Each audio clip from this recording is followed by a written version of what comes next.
Hi all.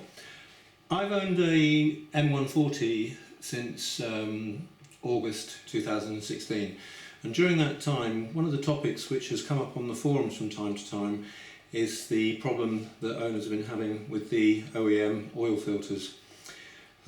This problem isn't unique to the BMW because the same engine is used in the Toyota Supra and, as far as I know, other cars as well.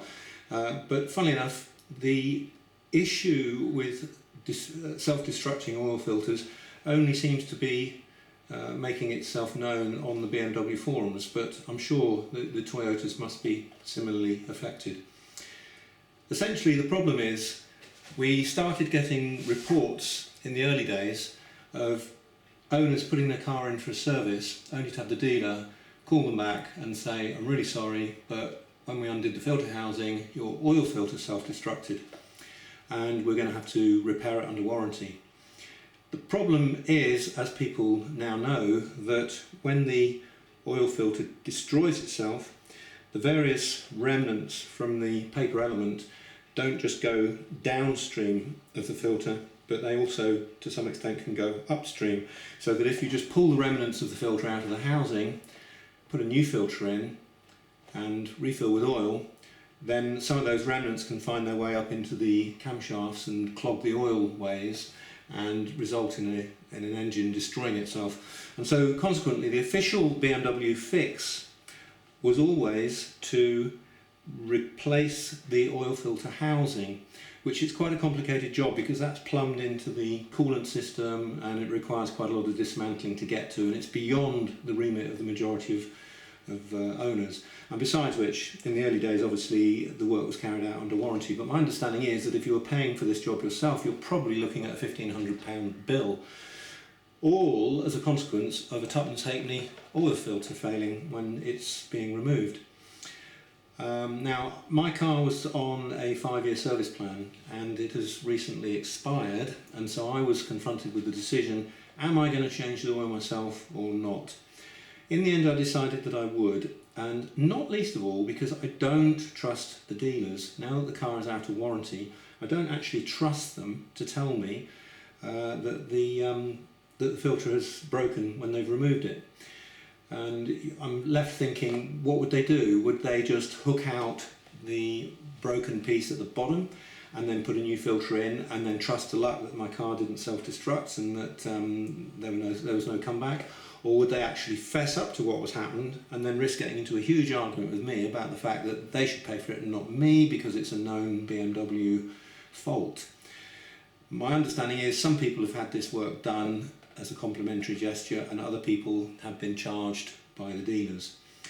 Notwithstanding that, I would never really know whether my filter had destroyed itself unless I did the work myself. And so I thought, okay, if I change the filter, change the oil, change the filter, and the filter destroys itself, I'm no worse off. All I have to do is ring up BMW and get them to come and pick my car up on a low loader and I'll end up paying for it, which I suspect I'd end up anyway. So I decided to do it myself. When I changed the oil, only a week ago, the oil filter came out perfectly okay, so I got away with it. But I did decide to take a look at the filter that had come out and try and get to the bottom of what the problem is with these filters. And having done so, it was immediately apparent, and so I thought I'd make a video and show potential owners what the problem is and also what we can potentially do to address it. Now, the original filter that went into the B58 has been redesigned 3 times. There was a version 01, a version 02 and a version 03. Now the filter that I've just put in was manufactured in March of this year. It's a version 01, but it's got a different part number. So it would seem that BMW have modified this filter 4 times. So you had the original generation and then versions 1, 2 and 3 and now the new part number. Ostensibly they look identical, but one has to assume there's something different about them. But anyway, the filter that came out is this one. This is the skeleton of it because I've took the paper element off. And the part number on this is BMW 8584473-03, manufactured in 20th of January 2020. So it's the third generation of the original part, manufactured in Tunisia, of all places. Now, the reason the paper element is off is because I decided that I would take a look at it and see if I could work out why these things are shearing off. And so what I did is I cut around the edge with a Stanley knife and then gently peeled off the paper element. And my initial plan was to actually test a number of filter frames like this and put a digital torque adapter, make a socket to fit both ends and get a digital torque adapter and see how much torque the frame could withstand before it failed. And I was going to do that hopefully on some older versions of the filters, some newer versions of the filters, and repeat the experiment with the filter both hot and cold, because of course if you change your oil when you've just been running the engine, the housing that contains this filter will be around about 80-90 degrees centigrade, and it's possible, I thought, that maybe these filters will be a bit softer and more prone to shearing when the top of the filter cap is removed. Anyway, my theories came to naught, because when I cut around here and took the paper element off, guess what happened? Now, I was very gentle, I didn't put any force on it, but as I took the paper filament off, top of the filter fell off. So I turned it around, carefully removed the paper filter from the remainder of the filter element, and then the bottom fell off. So now the test about how much torque it can take would seem to be irrelevant. We need to get to the bottom of how this thing is actually made, and really rather a surprising outcome. So it would appear that, assuming these things are made by an individual in a little Tunisian sweatshop, you are confronted, or the assembler is confronted with four components: a filter base, a filter top, a filter tube, and a concertinaed paper element. Now, they may be assembled by machine, but assuming they're not, the process would still be the same even if they were assembled by machine. But you're going to get the filter base and apply some adhesive, and you're going to carefully line up the concertinas with the embossings in the base and glue it in position. Having done that, the next thing that's important to understand is how this tube locates into the filter base and the filter top. And if I show you very, very carefully on camera, you will see, hopefully with any luck, if I can get the light right, that there is a raised section here that amounts to about a quarter of the circumference of the top of the tube, and on the opposite side another raised section that also amounts to about a quarter of the circumference of the tube. Now, I don't know if that is visible in the camera, I hope it is, but the raised section is probably about 1/3 of a millimetre in height. It's very, very little. Now, if you look at the filter base, again, I can show you in the camera, but it probably isn't going to be that evident. In two sections, here and on the opposite side, are corresponding recesses which take the raised section on the tube. So in effect, the tube and the base are keyed. So that when Bloggs assembles this, he threads it down inside the paper element, puts a little bit of adhesive around here, pushes it down, and then he's going to have to rotate it until it clicks into position and the two keys are located. What that then means is that when this filter is removed from the housing, if this tube is twisted, no force is being taken by the paper element, but the force is being transmitted into the base by the keys that hold the tube onto the base. Now, having assembled the base, young Bloggs does exactly the same with the top. A little bit of adhesive on here, a little bit of adhesive around the paper element, and then he's going to basically put the top on, make sure that the keys are more or less lined up, then line up the concertina on the paper element, push it together, and then presumably rotate it gently backwards and forwards to make sure that the keys are located. And then you have a manufactured oil filter. So what is happening when these things are failing? Well, it's immediately obvious. The keys are far, far too shallow. The first thing that could be a problem is that when they're manufactured, the keys might not actually be located. So in other words, the raised sections could be just sitting inside the end of the filter. What that would mean is that the moment you undo your filter and start to undo it, that the tube is going to start rotating on the base, and the resistance to that rotation would be taken up entirely by the paper element. Clearly that's not strong enough and it's going to disintegrate, which is exactly what is happening. So when you install one of these filters, the very first thing I would advise you to do is check to make sure that it has mechanical integrity. In other words, get hold of the filter between your hands on both your right hand and your left hand, and try and rotate the ends. Don't go crazy, because obviously it's not designed to take huge amounts of torque and you just break the thing. But if the keys aren't located and you give it a twist, the filter is likely to twist. If it does, then this filter is going to break when you change your oil and you take the cap off your filter housing. So you've saved yourself an awful lot of aggravation. Bin the thing and buy yourself another one. And check that one as well before you install it. Now then, that's the first thing you can do. Second thing you can do is realise why these things are potentially failing.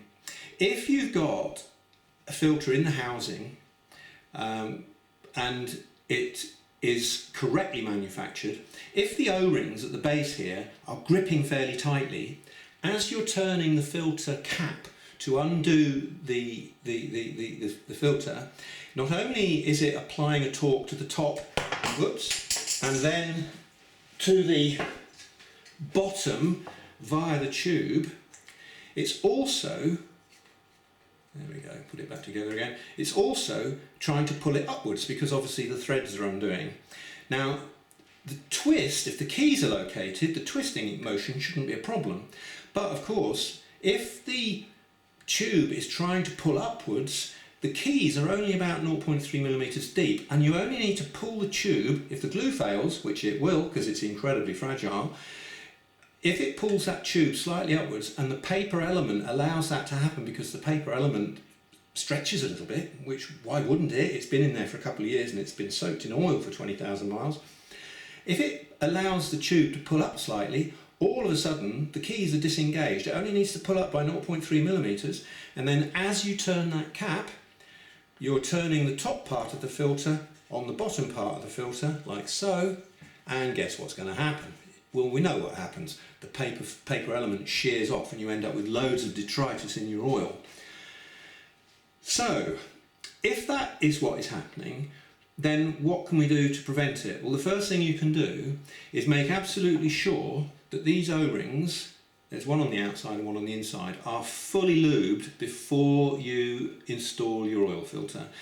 And what I did is I hooked them out, oiled the recess, oiled the O-ring, put the O-ring in, and then installed it so that you know there's as much oil on it as absolutely possible. That's the first thing you can do. The second thing you can do is when you come to uninstall the oil filter, if you just get the cap and just gaily undo it, you're spinning the oil filter and pulling it up at the same time, and if you dislocate those keys, hey presto.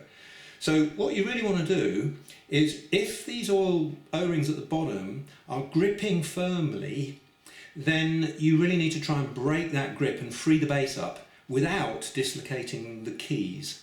So what I'm going to do, because I'm going to be sweating it, I got away with it on this oil change. Now I know how these are made, I just consider myself lucky to have got away with it, but I did. So what I plan on doing is undoing the cap by a 1/16 of a turn, which isn't enough to come up enough to dislocate it, but it is enough to twist the base just by a 1/16 of a turn, and then twist it back again, and then twist it 1/16 of a turn, and then back again. Then do it 1/8 of a turn and back, 1/8 of a turn and back, and then 1/4 of a turn and back, 1/4 of a turn and back. Each time I do that, I'll make the movements fairly slow. Having basically wobbled it backwards and forwards several times, it would be reasonably safe to assume that the O-rings are as loose as they're going to be, and then I would just progressively undo it and then keep my fingers crossed the entire time. If you are unlucky enough for the filter to break in the housing, then all bets are off. I mean, quite frankly, do you just hook out the bits and then trust to luck and put a new filter in? or do you get BMW to replace the housing at the cost of 1,500 quid? God only knows. That's a difficult call. I am aware that one owner changed his oil and he couldn't get the new filter in. And when he put the new filter in and it wouldn't go, he took it out again and had a look, and then, hey presto, one of these was stuck in the base. So even the BMW dealer had changed the oil, removed the filter, and had done so with the entire paper element on it, but hadn't realised the base was missing and just got a new filter and plonked it on top. And then God knows how much he torqued the top of the filter housing down to get it to fit. But anyway, so even the dealers aren't even totally aware of this issue. So that is the only thing I think you can do. There's one other further thing which is worth investigating, and that is this problem has occurred on the OEM BMW filters. Now they are almost certainly made by Mahler or MAN or one of the big name brands, but there are a variety of these on the market, and it would be worth, if people change their oil, do us all a favour, pull it apart and actually see how the bottom part of the filter is keyed into the top. And if it's just by these two kind of like 15mm 0.3mm raised sections, then frankly the filter you're using is no better than the original. But in order to solve this problem, all they need to do, frankly, is make the key locked or significantly deeper, preferably both. If it was locked and deeper so that it couldn't pull apart, then that would be problem solved. There would be another lovely thing to see, but I don't think it's going to happen. I don't know if people are aware of this, but if you drain your oil but don't take the cap off the filter housing, you are leaving 205 millilitres of oil in the housing itself. And being an anorak, I know that because I changed my oil, let it drain for about 4 hours till there was nothing else coming out. Then I removed my filter housing cap and measured the amount I got out, and it was 205 millilitres. And of course that rush of oil is potentially the damage, because where the damage occurs, because that's the 205 millilitres of oil that carries all the crud with it, which then subsequently goes on to grenade your engine for you. Wouldn't it be wonderful if we could have an aftermarket filter housing cap with a bleed nipple in it, so that prior to undoing it you could just undo the bleed nipple, drain out all the oil in the housing, and then if you were unlucky enough to have a filter break, at least all the crud and crap would be in the housing itself, and then you could just wipe it out with a tissue and then just reinstall a new filter. Hopefully something like that will come along. There might even be a DIY owner mod, but I'm reluctant to go drilling holes in mine. I'm not quite sure what kind of bleed nipple I would be able to fit to it, or in fact what level of oil pressure is involved, because I wouldn't want to blow a nipple out the top of the housing. Anyway, that's it as far as I'm able to say at the moment. By the way, the part number on the new BMW filter, and I only bought it a month or so ago, is 11427826799. It would be great if anybody who owns a Toyota or owns a B58 engine car has got any other ideas on this, then yeah, please post comments. It would be great, because I think the more people that are aware of this problem and how to overcome it, I think the better. My gut feeling is that probably those filters that have failed because they've been assembled incorrectly and the keys haven't been locked at the bottom. And consequently, the worrying thing about that, of course, is that it's going to be resistant to turning. It's not going to be resistant to turning on installation as well as removing. So it's quite possible that people who've had the oil filters that have destroyed themselves didn't destroy themselves when the filter was removed. They actually destroyed themselves on installation, which means that they've potentially been driving for 20,000 miles with a destroyed oil filter. And of course that might explain why a lot of these oil filters that have been removed, that have been broken when they've been removed, have been in such an appalling state, because they've been in that state of disintegration for the last 20,000 miles. So I think the most important thing is check the integrity of it by trying to twist it before you put it in. Now I'll just show you on this. Alright, that's the keys locked. Now the keys are locked and I'm putting quite a lot of force on that and it's not wanting to twist. If I just pull it out at this end, turn that around slightly so that the keys are no longer located, it doesn't look any different at all, but look, you can twist it. And that means that if that filter was installed like that, all of the forces when you're tightening the filter cap up are being taken by that paper element and it would almost certainly destroy itself. If anyone's using any aftermarket brands, the other thing is please pull one apart and have a look at the way it's made, and if there are some aftermarket ones, be they Mahler or be they MAN or I don't know, Tonka toy, if there's any filters out there that are made better than this piece of BMW original equipment garbage, then do let us know, because I think it would do everybody a favour. Anyway, I hope that's been informative. Thank you for watching.